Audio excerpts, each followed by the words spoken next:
Welcome, Questers, to this new family-friendly series that I am creating where I just recap my D&D adventures that either happen at my own table or at an event that I'm at.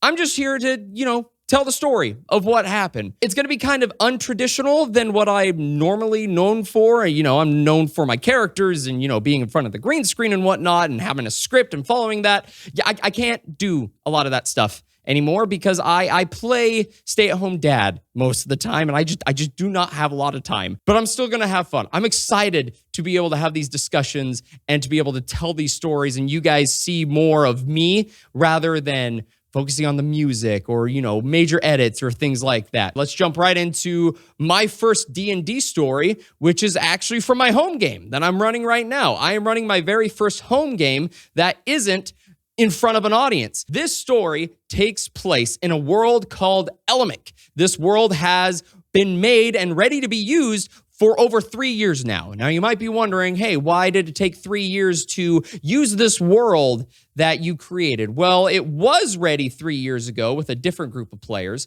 And after we got everything set and we got schedules figured out, 2 of the players, after joining my game, went, hey, we joined another game. Could you move your schedule around so we can play at this game? The campaign immediately ended before session 1 even started because of that. And I'm not bitter.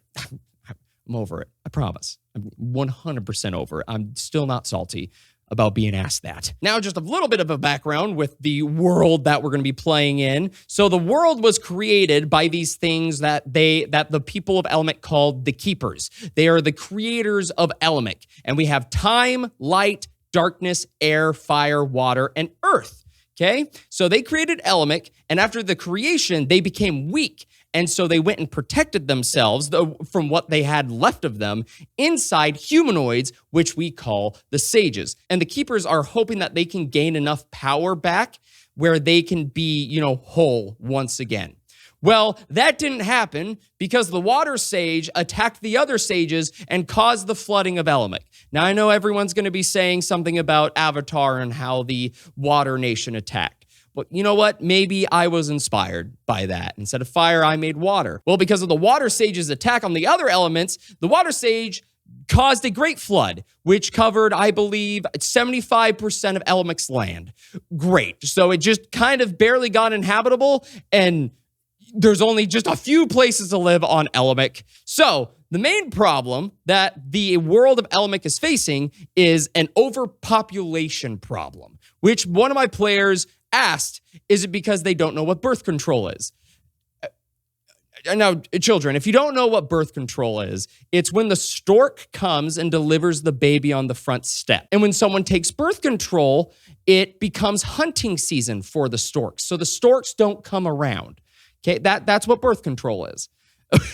It's not because of birth control. It's because the population has been doubling every year for the past 5 years without explanation. And so there's about to become an overpopulation crisis. And so we're going to jump into the continent of Baal, and we're going to focus on the kingdom of Galhond. Galhond is pretty much the main kingdom that everything is happening around. And so King and Queen Sedith, they call for aid for all people of Elamic to come and help make Baal's land and all of these other lands more habitable so Elamic can house all of these people and, it doesn't get too crazy. And the people who answer the call are put into groups by a face-off test that I made. And so this is where we are introduced to the characters of this story, or my players. So we have Auric, who is a mountain dwarf fighter,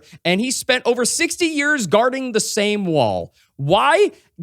To be honest, I still don't know, but you know what? He is persistent. Next up, we have Kana, who is a Triton druid. She loves to wear all types of jewelry, and she's the firstborn out of 13 siblings. She lived underwater with her family until she didn't. Why? That hasn't been showcased in the game yet, so I can't tell you, but all I know is she answered the call to Galhan and hopes to find someone who can help her with her monthly problems. And now, all the children watching, please tell your parents that it's not what they think. Next up is Gareth, who is a human cleric of light. He's a soldier and a war veteran, and in-game, we don't know much about him. But we do know he likes to sleep because he talks about him sleeping a lot. He answered the call to get answers, connections, and learning about major events. Of what? Again, I can't say it hasn't been discussed in the game yet. And last but not least, we have Dash, who is a halfling bard, also played by my wife. So Dash has spent most of his years learning new skills and trades and eventually became a traveling salesman. And he just also always knows a guy.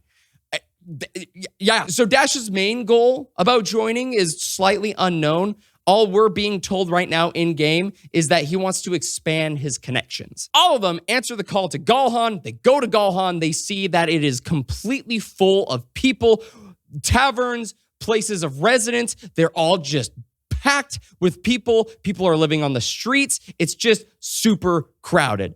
And you know that now that I'm thinking about it, the king and queen brought more people to Galhan, which is not helping the problem, but it's going to help the problem. Okay, moving on. So king and queen Seteth are like, hey, thank you so much for answering the call. If you still want to help Bale and the world of Elamic be habitable and to be able to give everyone a life, a comfortable life, please meet us back in the southern courtyard where we are going to have you do a face-off challenge against someone else, and we're going to pair you in two groups based off of that. And when I mean about show-off, this is where my players just get to show off their character. They describe how they want their characters to be perceived, and they don't have to worry about spell slots. They don't have to worry about using any of their features. Everything is free. And I highly encourage a lot of people to do that because it just gives the players a chance to shine in one way or another. So, with this face-off, we're going to start off with Auric. Auric, being a dwarven fighter, is facing another fighter who is in full plate armor. And before the bell even rings, some might say, the other fighter charges at Auric. And I say, Auric, what do you do? And Auric goes, I take out my hand axe and I throw it at the other fighter. The hand axe spins and the handle goes right between the eye slits, knocking him out. Great. Awesome. Knocks him out. The guy falls forward, and as he falls forward, he knocks himself out again because the axe is still right here. So he falls forward, and it becomes loose just a little bit. And so knocks him out, goes forward. As the axe hits the ground, it hits him in the head again, and he gets knocked out again. That was it for Auric. That's all Auric wanted to do. And it was great. Next up is Kana, and she's facing off a sorcerer tiefling who does electric magic. So the sorcerer tiefling imbues some type of electrical magic in his hand and lunges at Kana, ready to give a strike. I ask Kana, what do you do? Kana goes, all right, what I'm going to do is I'm going to duck under him, and I'm going to cast Ice Knife right under him.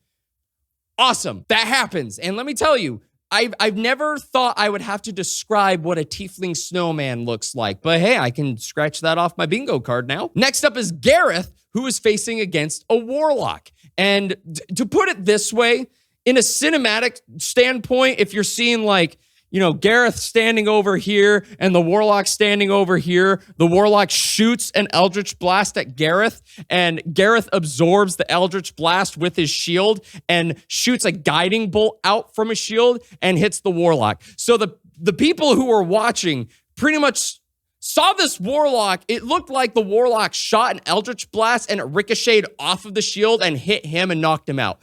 Just super quick. It was like ding, ding, ding, boom, boom, done. That's Gareth. And last but not least is Dash. And remember, this is my wife we're talking about. So Dash, he is going up against a barbarian, a Goliath barbarian, because I was like, haha, Goliath barbarian, halfling bard, it's gonna be funny. Well, it was funny. And it's because the barbarian, at first, my wife was like, does the barbarian have a cape of billowing? And I was like, yeah, they have a cape of billowing. And then the rest of the group goes, does he have a loincloth of billowing? And now he does. I had to make a new magic item right then and there, which is called the Cloth of Billowing. And it only billows from the backside. So it is still safe. what Dash starts to do is Dash starts to inspire the barbarian. And the barbarian is loving this. The barbarian is getting hyped up. He's getting ready. The crowd is behind him. He goes to attack and he misses Dash.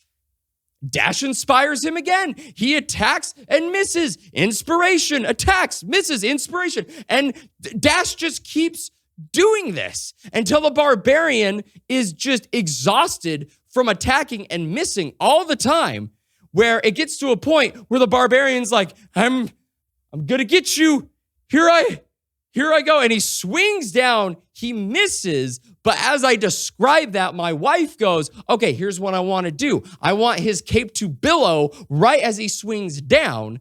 And as he swings down, I want just the momentum to carry his arms and his axe to go between his legs. And then I'm going to grab the cape behind him, going to throw it over his head. And what I want to do is kind of make him do like a somersault because of the momentum, and then like land face first into the ground with the cape over his head. Bystanders say, it was a great fight, but it didn't need to end on the loincloth billowing one last time. So those are the characters that my players are playing as, and they all just got their moment to shine. And now it is time for them to be put into a group and for them to actually meet and get to know one another. So the group number that they're a part of is 516. And because there are so many people there, they have to wait a day and a half for their name and number to be called. Wonderful. After a day and a half, they finally get their group number. They go and meet up at that group number. The first two people there are Dash and Auric, I believe. And Kana is the one that comes over to join. And so I asked Dash, hey, Dash, what are you doing? And Dash says, well, I'm going to pull out my drums and I'm going to start drumming on the drums and ask people what they're doing. Kana comes over, and remember, she's covered in jewelry, and comes over and starts beating on the drums as well and starts asking them questions. And I was like, hey, it would be funny if we rolled to see which is louder, the drums or the jewelry. Natural 20 on the jewelry, while the drums got, I think, a 13. You can't even hear the drums anymore because the jewelry is being louder than the drums. Well, thankfully, we look over to Auric, and what is Auric doing? He's just patting his chest plate to the beat of the drum or the jewelry at this time. And Gareth is lost. Gareth is in the background trying to find the group. He's like, hello? Guys? Oh, by the way, he rolled a 6 on investigation to find the group. And so the group, is making a lot of noise right over here. And he goes this way. Gareth finally shows up, and they finally get the chance to all, talk and to describe why they're there. And I don't have to go into that because I already explained that at the beginning. And one of the things that I failed to mention is they're paired into groups, but they are also given a point of contact or an overseer, the one that they're going to be responding to help with this crisis at this time. And the person that they are responding to is King Rufus Ermin, who is a temporary king. And some of you might be thinking, what the crap is a temporary king? Well, King and Queen Setheth, they were going to go build a new kingdom and they were going to live there. But how the world works is there needs to be a king there to rule.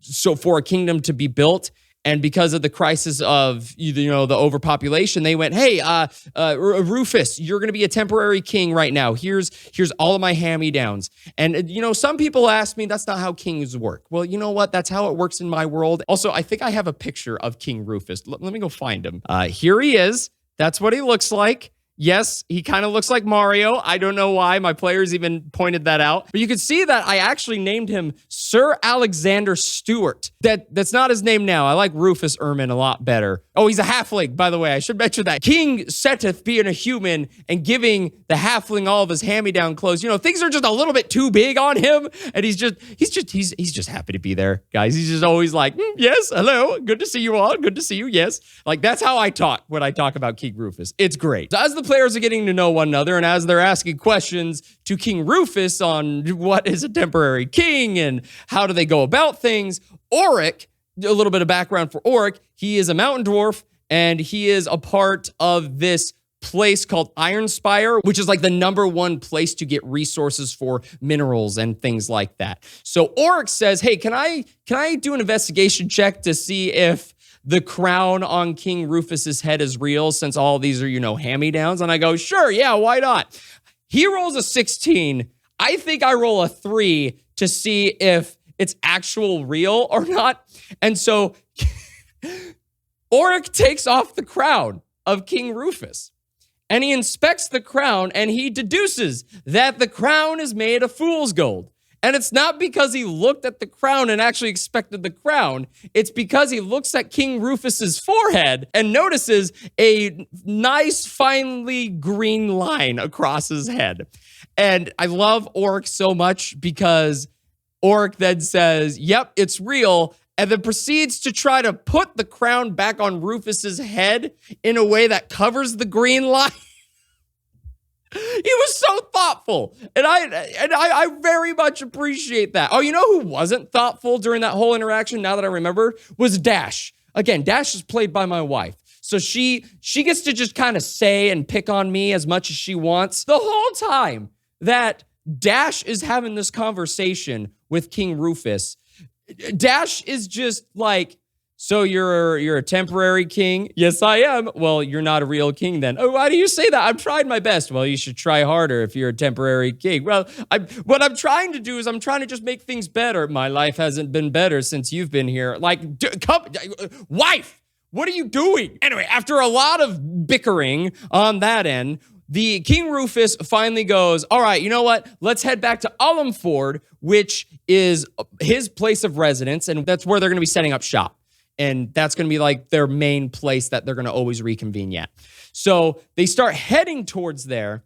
And as they get to the stables that has the royal chariot of Rufus, they get stopped. And they hear 2 voices. And as these voices are speaking, we take the camera and we're like moving through the crowd. And as the camera is moving through the crowd is splitting like the Red Sea. And in a silhouette at like the opening gate area to get into Galhan, the sun is setting and you see 2 silhouettes of gnomes in full plate armor. All right? And these 2 gnomes are based off of 2 of my favorite characters from one of my favorite childhood shows. Can you guess who they're based off of by what they're about to say next? Hear ye, surrender to light. Repent, villains, or prepare for smite. To shield the meek from every blight. To banish darkness with radiant might. To uphold honor, justice, and law. To cleanse the wicked with holy awe. Gideon, Seraphina, paladin sworn to virtue and grace in the name of the gods, will smite evil's face. Justice, right! They're based off of Team Rocket, and I love them to death. So Team Justice, Gideon and Seraphina, they are brother and sister, and they're amazing. I love them. And they look at the players, and they go, hey there, players.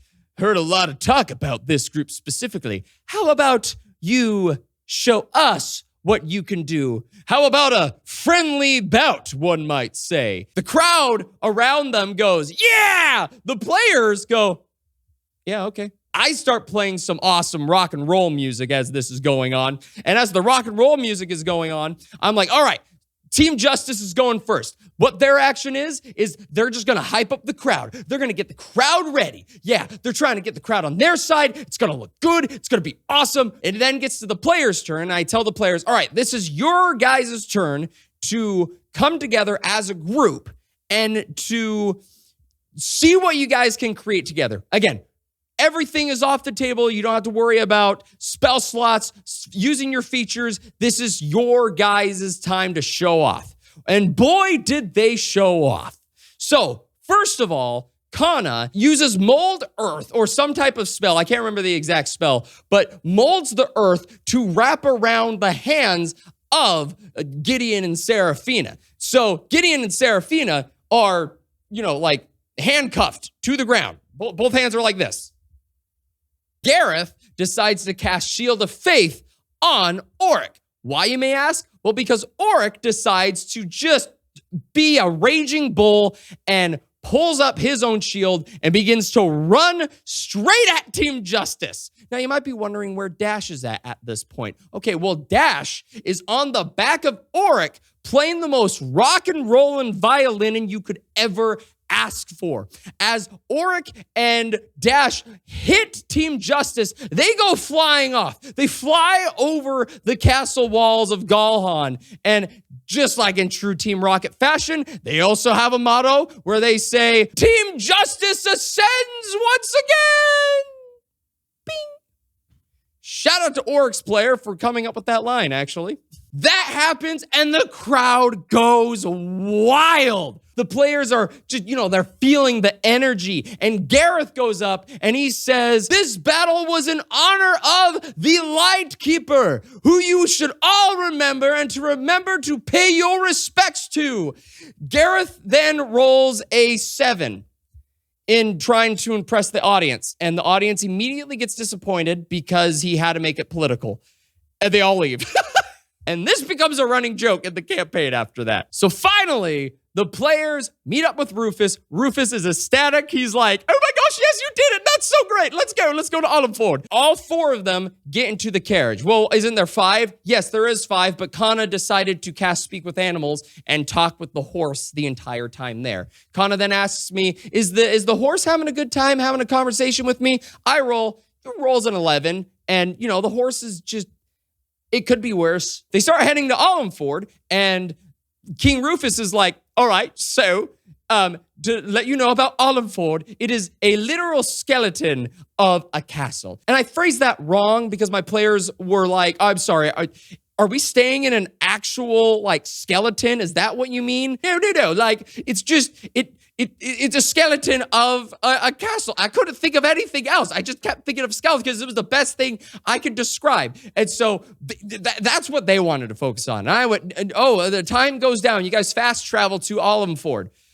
Yep, I got out of that conversation. So when they get to Olimford, they finally understand what I meant by a skeleton of a kingdom. They go in there and they see Olimford has pretty much all of the foundation work for other residencies to be built there, but there's nothing built. The only thing that has gotten started is the partial castle. It just only has a couple walls up, and Rufus is so nice, and he said everyone gets 1 wall that they can claim as theirs.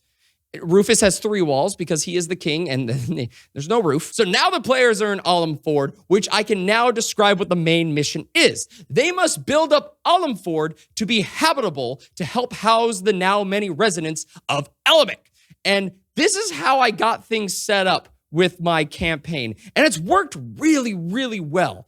I'm running this campaign like it's a video game. Okay, so I'm coming up with these missions, and I'm also coming up with side quests as well that my players can choose from. And how I describe it is, hey guys, the main quests, it is the main adventure that you guys need to be going on. Once all the level 1 quests are done, by the way, everyone's level 1, I forgot to mention that. Once you complete all the level 1 main quests, you level up. And then you got to complete all the level 2 main quests, and you level up, which is super cool because for me, it helps me keep track on how well the players are doing. And the players also have some type of visual on where they are at and how they are doing and when they are expecting to do another level up. And it has been so nice being able to do that. And the side quests are more of like, hey, I have this really cool idea, but it's not going to fit into the main adventure. I can make it a side quest. And if the players want to do that, great. I'm going to give them like a little adventure, but it's not going to progress them in the main adventure. Or so I thought. We'll get to that here in a second.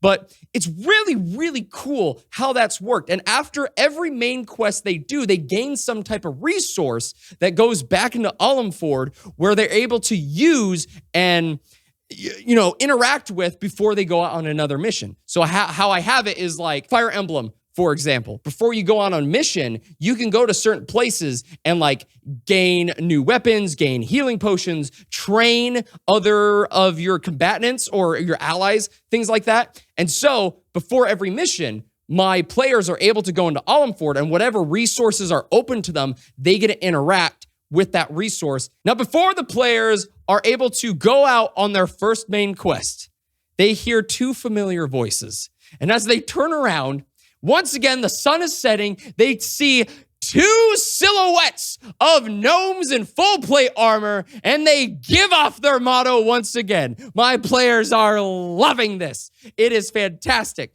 And what happens is Team Justice comes up to them and they go, hey, you guys proved yourself. We like you. Yeah, and in honor of that, we're going to offer our services to you. So whenever you guys feel like you need help, you guys can hire us and we'll be there to be extra firepower. So the first resource my players get is Team Justice, where if they feel like they're going into a big combat session, they can hire Gideon and Seraphina to join them on that process, which is really, really cool. The sad part about that is they haven't yet. My players have yet to hire them to go on an adventure, because instead, what they told Team Justice to do was, oh, you know what? That's great. We love that for you. How about you guys go get some wood? Yeah, how about you get some wood so we have materials to start building stuff here? Yeah, here's some hand axes. And yep, go on. And Team Justice has just been getting wood this entire time so far. But my gosh, I'm loving it. I'm having so much fun with this storyline between them, because I was actually going to make Team Justice reoccurring villains, but I didn't want to give my players the ability to choose if they lived or die, and I just love them too much. So I went, you know what? They're going to be allies to the players, because I know they're going to live for, I don't know how long. So anyway, there's all that. I forgot where we're at, but we're just going to move on to their first main quest, which they choose, Merchant Mayhem, which I will talk about in the next episode. Bye-bye!